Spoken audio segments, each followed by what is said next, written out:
Joining me now is the attorney representing Tyre Nichols' family, Ben Crump. Thanks for joining us this morning, Mr. Crump. And I want to start by asking you how Tyre's family is doing. I know you spoke to them just moments ago. It's still very emotional. His mother is having problems sleeping, but she continues to pray with understanding as she believes in her heart. Tyre was sent here for an assignment, and there's going to be greater good that comes from this tragedy. And speaking of trying to make changes, the Scorpion unit, as Stephanie just mentioned, has now been disbanded. Do you think the officers being part of that unit contributed to this? We certainly do.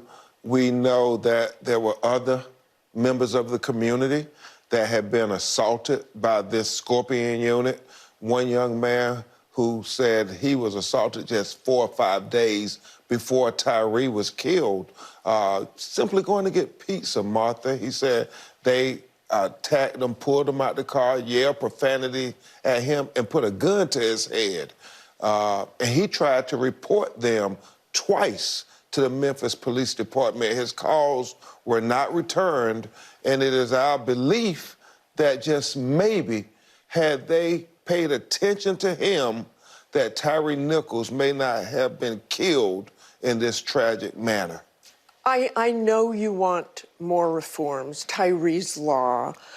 There were already reforms in place in Memphis, in particular, a requirement to de-escalate or intervene if another officer is using excessive force. And yet you saw those officers, the brutality, the profanity, the lack of humanity. How does that happen?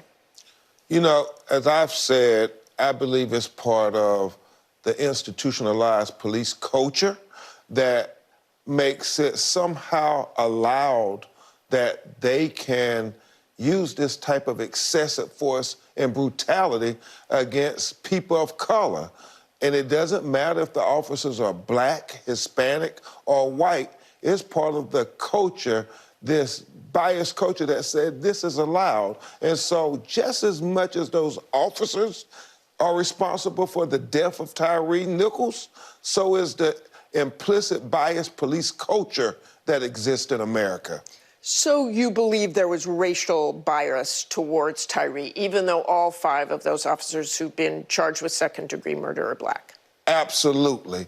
Because when you think about it, as I've said previously, in my 25 years of doing this civil rights law all across America, Martha, it is not the race of the police officer that is the determining factor whether they're going to engage in excessive use of force, but it is the race of the citizen.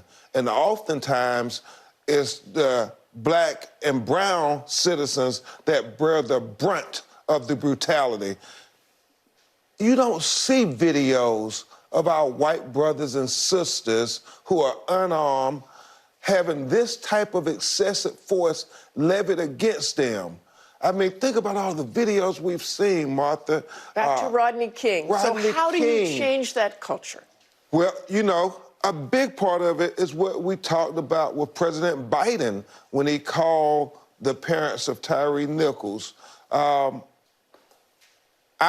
asked the president to use this opportunity when America saw that horrific video, because we talked to him before the video, to marshal back in the United States Senate and have Senator Cory Booker, Senator Schumer, put the George Floyd Justice and Policing back on the table, and then talk to Leader Hakeem Jeffries and former House Speaker Nancy Pelosi, and have the House also push efforts to get police reform, because without federal police reform, I think we're going to continue to see these hashtags proliferate so much, Martha, that we can't keep up with them.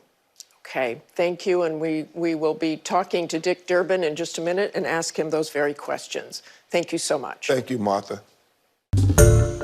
Hi, everyone. George Stephanopoulos here. Thanks for checking out the ABC News YouTube channel. If you'd like to get more videos, show highlights, and watch live event coverage, click on the right over here to subscribe to our channel. And don't forget to download the ABC News app for breaking news alerts. Thanks for watching.